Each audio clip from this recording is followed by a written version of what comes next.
Gagasan model pertanian teknoekologis ini muncul dilatar belakangi oleh kenyataan bahwa pemilikan lahan para petani di daerah Bali, Jawa, Madura dan sebagainya semakin sempit. Di samping itu, para petani sangat tergantung sarana produksi dari luar. Nah, model pertanian teknoekologis ini memadukan antara techno farming, yaitu pertanian yang pada teknologi, dengan eco farming, yaitu pertanian yang ramah lingkungan. Kebetulan tahun 2005 saya dipercaya oleh Badan Penelitian dan Pengembangan Pertanian menjadi penanggung jawab program Primatani, yaitu program rintisan akselerasi pemasarakatan teknologi dan inovasi pertanian di Kecamatan Busung Biu, Kabupaten Buleleng. Nah, di kecamatan inilah model pertanian ini saya coba. Di dalam model pertanian ini kami introduksikan sistem integrasi antara tanam-tanaman, yaitu apakah itu tanaman kopi, kakao, sayur mayur, padi maupun palawija, semua tanaman bisa. Dengan ternak, apa sapi, kambing, babi, ayam dan sebagainya bisa dicoba di situ. Nah, di dalam model integrasi ini, limbah tanam-tanaman itu kami olah menjadi pakan, sementara limbah ternak berupa kotoran, urin kami olah untuk pupuk dan biopestisida. Bahkan ada sebagian yang sebelum dijadikan pupuk untuk sumber biogas. Sehingga dengan begitu akan terjadi proses produksi secara tertutup. Jadi proses produksinya melingkar tertutup. Dengan tertutup model ini, dengan memanfaatkan sumber daya lokal yang ada, sehingga sarana produksi dari luar itu secara bertahap akan dapat dikurangi.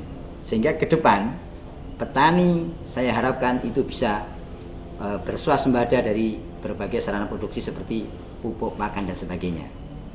Nah, dengan model integrasi ini ternyata lama-lama akan menimbulkan yang disebut dengan relung baru. Dan relung baru ini akan menciptakan produktivitas baru dan menciptakan juga lapangan kerja baru. Sehingga aplikasi model pertanian teknoekologis itu ternyata akan meningkatkan efisiensi usaha tani, meningkatkan produktivitas dan keragamannya, serta meningkatkan keuntungan. Dan yang lebih penting lagi, dengan pemanfaatan sumber daya lokal secara optimal, itu akan tumbuh produk-produk organik dengan lingkungan yang sehat dan lestari, karena di situ akan tidak ada limbah lagi, zero waste, dan tanpa penggunaan bahan-bahan kimia atau bahan anorganik. Ciri khas Primatani di Bali berorientasi pada model pertanian teknoekologis. Ini merupakan gabungan dari model eco farming dan techno farming. Model eco farming tidak berorientasi pada maksimalisasi produk komoditas tunggal, melainkan menekankan pada optimalisasi daya dukung ekosistem. Keragaman fungsional antara komoditas dioptimalkan sehingga terbentuk siklus pemanfaatan zat-zat makanan secara tertutup. Model pertanian ini dapat mengoptimalkan pemanfaatan sumber daya lokal sehingga hanya memerlukan input luar rendah sekaligus dapat menghasilkan produk-produk organik. Agar produktivitas bisa optimal, tidak cukup jika hanya menerapkan teknologi tradisional. Karena itu, diperlukan sentuhan teknologi maju guna meningkatkan efisiensi, produktivitas, dan keuntungan usaha tani.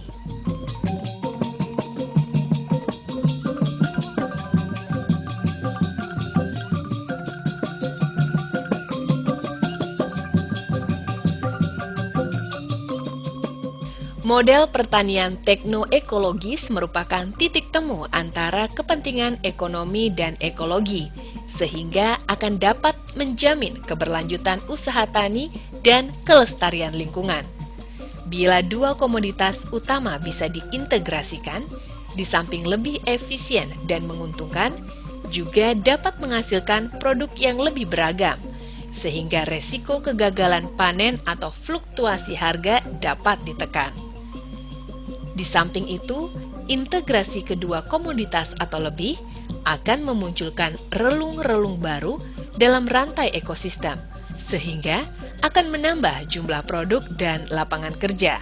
Dan yang tidak kalah pentingnya, model pertanian teknoekologis akan memberi peluang untuk menghasilkan produk-produk organik.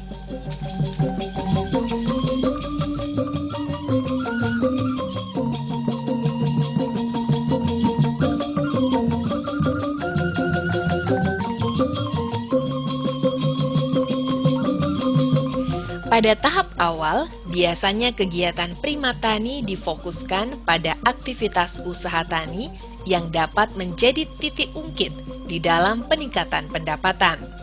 Sebagai contoh, pada Primatani di Busung Biu, pada tahap awal digarap titik ungkit yang dapat memperkuat integrasi tanaman industri dan ternak, yakni pengolahan limbah perkebunan untuk pakan ternak, serta pengolahan limbah ternak untuk pupuk tanaman. Untuk memperoleh limbah kopi yang bermutu, perlu dilakukan dengan teknik olah basah. Sebagai konsekuensinya, harus dapat menyediakan air untuk pengolahan kopi. Melalui teknik pompa hidram, potensi air yang sumbernya di bawah lokasi pemukiman dapat diangkat ke lokasi pengolahan.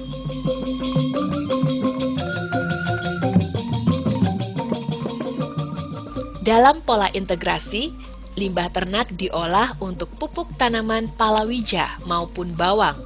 Sementara limbah jagung berupa jerami diolah untuk pakan ternak sebagai sumber pakan berserat.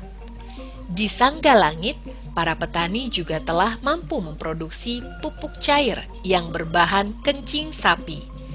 Penggunaan pupuk cair yang dikombinasikan dengan pupuk anorganik terbukti dapat meningkatkan produktivitas bawang maupun jagung secara nyata.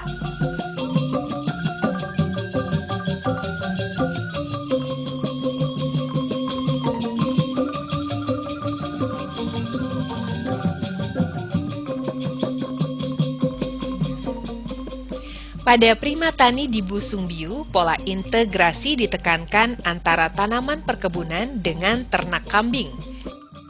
Di lokasi Primatani ini, kini telah berkembang 5 unit pengolahan kopi cara basah yang tersebar di Desa Sepang, Pucak Sari, Sepang Kelot, dan Tiste, merupakan dukungan fasilitas dari Dinas Perkebunan. Total volume pengolahan sekitar 200 ton kopi gelondongan per tahun. Dengan cara olah basah, harga kopi biji meningkat dari Rp17.000 per kilogram menjadi Rp22.000 per kilogram.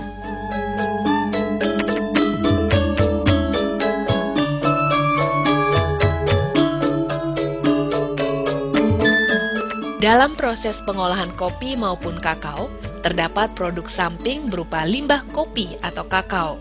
Limbah ini diolah melalui proses fermentasi, selanjutnya dimanfaatkan sebagai sumber konsentrat atau pakan penguat ternak kambing.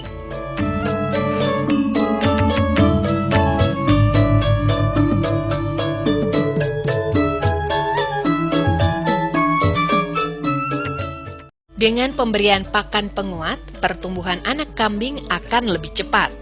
Di samping itu, dengan pemberian limbah ini pada induk yang laktasi, produksi susunya akan meningkat sehingga dapat diperah. Produksi susu ini dipasarkan dalam bentuk segar, ada pula yang diolah menjadi berbagai produk pangan.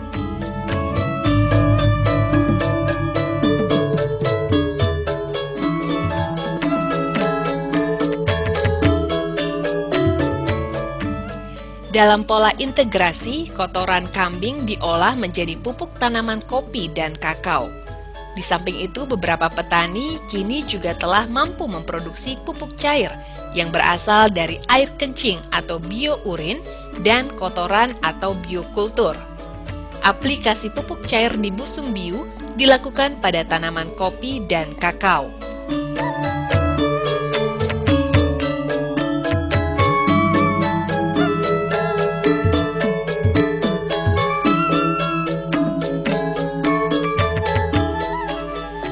Bahkan kini, sebagian petani telah memanfaatkan kotoran ternaknya untuk sumber energi.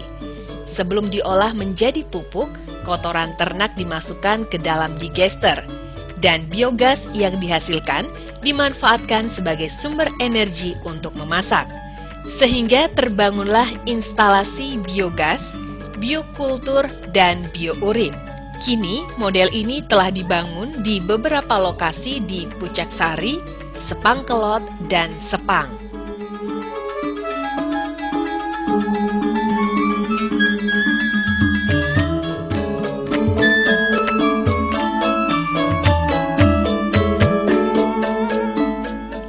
Produk kopi di samping dijual dalam bentuk kopi biji, sebagian oleh wanita tani diolah hingga menjadi produk kopi bubuk.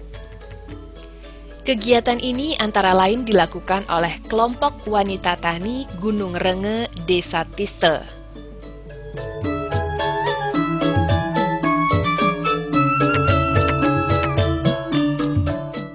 Di samping itu, sebagian kelompok wanita tani juga telah mampu membuat sali pisang.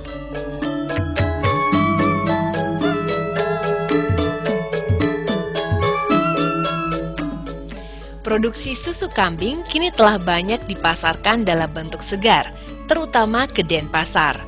Di samping itu telah dihasilkan pula produk-produk olahan seperti kerupuk, permen, dodol, dan es krim, kebanyakan dipasarkan di pasar lokal.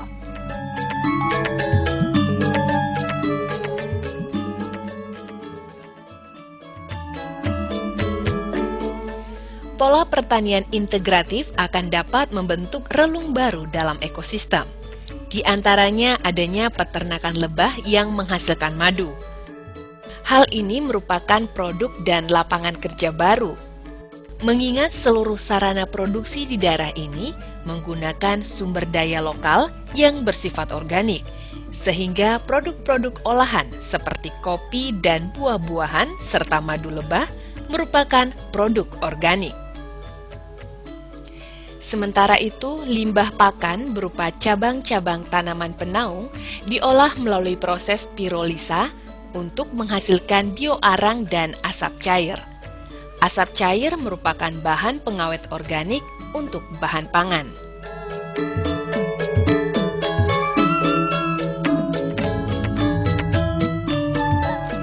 Kita berharap program Prima Tani dapat mencapai hasil sesuai dengan sasaran, yakni tumbuhnya laboratorium agribisnis di pedesaan.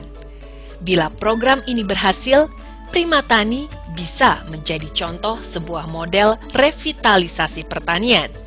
Dan dengan pendekatan model teknoekologis, akan terwujud sebuah pola pertanian yang berorientasi pada produk organik.